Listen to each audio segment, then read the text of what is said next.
cover is we're going to cover the 3 goals of a cold call in the business-to-business finance industry, and frankly, it works in any industry.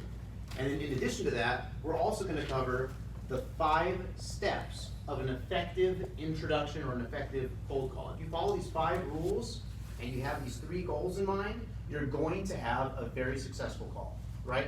So first of all, I always like to, like the late Stephen Covey, I like to begin with the end in mind. And that means know what your objective is. Know what you're trying to accomplish, right? So on the cold call, you could just call and go, do you need a loan? Do you need a loan? Do you need a loan? And the conversion rate will be extremely low. Now, God bless you people that are working very hard and making a lot of those calls, you will still find some stuff. But maybe we should find more effective phrases and effective strategies that will result in a higher conversion rate given the same amount of time. So you put in the same amount of work, you'll get more results by employing these strategies. So let's talk about the goals, right? So the 3 goals of a cold call in our industry. Number 1 is to collect, and these are in order of priority. So number 1 is the most important, 2 is kind of, if I can't get number 1, I'll go for number 2, and number 3 is if I can't get number 2, I go for number 3, right? So number 1 is get the application, right? In the finance world, whether it's mortgage, whether it's any multiple step sales process, typically there's some level of an application stage, right? So gathering the application is your utmost goal. It's not to call them and get rapport and whatever. Those are tactics that can help you accomplish your goal, right? So the goal is to get the application. Now, where a lot of reps fail is they say, oh, I can't get the application, I guess I failed, let's move on. There are secondary goals that can lead you closer to the primary goal, right? One of those would be get the email address, right? If they say I don't need financing now, okay, not a problem. You know, I know you probably might not need money right this second. Let me get your email address. I'll send you some information. I can follow up with you later, right? That's a good second goal, because what happens, and for those of you that have sold equipment financing, that's kind of how most equipment shops do it, is you reach out, you go, when are you buying equipment? It's very rarely is it right now. It's usually, oh, next quarter I'm buying a tractor, right? So then you schedule a follow-up. Over time, you're gonna have hundreds and hundreds of follow-ups, and then when they're buying, you're in front of them. So getting the email address is crucial, because then you have a secondary way to talk to them. Every time you make a call and they don't answer, you can just send an email. Hey, just following up with you. Back in the market yet? No? Okay, boom, next one, right? Third is scheduling a callback. So if they're not interested in money right now, but they're gonna be buying a new truck for their business in the summer, then you should probably, whatever month it is, just call them back like a month before or a couple weeks before they actually need the equipment, right? Or they need the line of credit or whatever. And by scheduling a callback, you're maintaining the conversation with them, right? You're gonna be able to put yourself in a position where when they need the financing, you're the one in front of them. And luckily, using our dialing system, 5-9, it should be fairly easy to schedule callbacks, right? Yeah. Have you guys all been doing that? No. Okay, well then let's go ahead and begin that, right? So check this out. So these are the 3 goals. These are the goals of a cold call in our industry, in the business-to-business finance world, right? Whether it's equipment financing, working capital, whatever. So knowing that these are the goals, let's go ahead and talk about 5 things that will certainly improve the level of success you're having with your current outbound calling efforts, right? Keep in mind, you guys are gonna be getting a very large amount of live transfers. I would say by next week, probably 15 to 20 a day each. But with that being said, in between that, since we're on a dialer, you're gonna get a live transfer, you're gonna bang out 10 cold calls, you're gonna make a live transfer, you're gonna bang out 15 cold calls. So let's go ahead and make sure that we're doing it as effectively as possible, right? So, number 1, and these are all data tested. If you guys are familiar with the service called Gong, it's connected to all of your Salesforce. Of all the calls we've made hundreds of thousands, probably millions of calls by this point.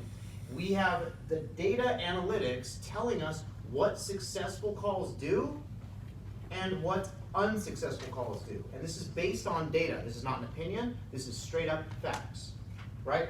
So with that being said, number 1, calls tend to be much more successful when you introduce yourself by using their name, using your full name, and using the full company name. For example, hi John, this is Zachary Ramirez with Select Funding. It may sound like an insignificant difference. You might go, hey, this is Zach with Select, what's up? Right, or whatever. I can promise you, very important people introduce themselves using their full name. They do. Hi, this is Zachary Ramirez, John, this is Zachary Ramirez with Select Funding. That line is associated with a 2.1 times higher likelihood of success in your call. The insignificant differences can have massive impacts in the conversion rate, right? So, with that being said, that's how we're going to start the call is, hi, John, this is Zachary Ramirez with Select Funding. Now, in most sales, there's always been an argument, right? Now we have data, so unfortunately there's no argument anymore. But back in the day, the main argument was, should I ask, how are you? Or should I go right into the pitch? Or what? It's a very common cold calling and sales argument, right? It's always been, I say, how are you? Because it's human. One person says, oh, you're just BSing the customer. Just get straight to the point, right? Well, now we have data telling us what's the most effective. So going right into the pitch is not the most effective way. And asking, how are you? Is also not the most effective way. Asking, how are you? Versus going into the pitch has a 2.2 times greater likelihood of ending in a successful call. So if you say, how are you? Then your call is about 2 times more likely than if you just go right into your pitch. But there's actually a phrase that is 6.6 times more likely to result in a successful call. And it's not, how are you? It's, how have you been? How have you been? Hi, John, this is Zachary Ramirez with Select Funding. How have you been? That sounds, for some reason, more captivating, doesn't it? I introduced myself with my full name. I introduced my full company name. I used their name. And then I said, how have you been? It implies familiarity, so we can argue maybe it's somewhat deceptive. I don't think it is. But you're asking, how have you been? You introduce yourself with your full name. Subconsciously, they may be thinking you're an important person now. Then you follow up with a, how have you been? Maybe they think, do I know this person? Am I familiar? Typically, they're going to go, I've been okay. Who's this? Or what's going on? Almost no matter what they say, the next line is crucial. Now, what most people are doing right now, in most cold calls in most industries, is they're just calling, going, do you need this, yes or no? Do you need this, yes or no? Very bluntly, very quickly, right? And then what they do is they work hard, and if you play the numbers game, you will come across deals, right? But what we can do is we can still play the numbers game, but have a more effective, high-converting phrase. It's been shown, data has shown us, that by giving a longer monologue, by giving a longer little explanation of the reason you're calling, and an explanation of what you do in a little bit more detail, is much more effective than going, we provide financing for businesses, are you in the market for financing? Remember, most people's knee-jerk reaction to salespeople is no. No, not interested. Get off the phone. Blah, blah, blah. That's what they've been conditioned from, since they've been a small child, they've been conditioned to get salespeople off the phone because they associate salespeople with annoying and bothersome, and frankly, most of them are, myself included sometimes. So, with that being said, beginning with the reason for my call is a powerful phrase that they want to hear and will help them be open-minded, more receptive to your next pitch, right? After beginning with the reason for my call, you're going to give a detailed explanation of what we're offering. For example, what I recommend you guys use, I've scripted it out for you. So the reason for my call, John, is I'm Zachary Ramirez with Select Funding. We're offering good business owners like you an unsecured, no real estate required line of credit or loan with interest rates possibly as low as 4.8% for qualified candidates. And the funds could be in your account in less than just 1 day. Do you think that this type of financing could help you guys grow your company? Now, obviously I stuttered a little bit in the middle, but that's not the point. The point is this. Doesn't that sound more captivating? And don't you think that would grab them and go, hey man, I'm a professional person here. I've asked how have you been, so you think you know me a little bit, and now I've given you a logical, detailed explanation for the reason of my call in the best possible light that I can think of. The vast majority of the time, they're still gonna say no. And I need you guys to swallow that pill. There's no way around it. Every sales position you ever have, the majority of the time you're gonna hear no. Grow the thick skin. I promise it'll be valuable.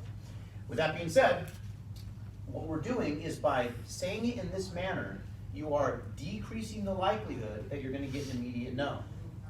With that being said, the majority of the calls are going to be a knee-jerk reaction, a reflex, so to speak, no, right?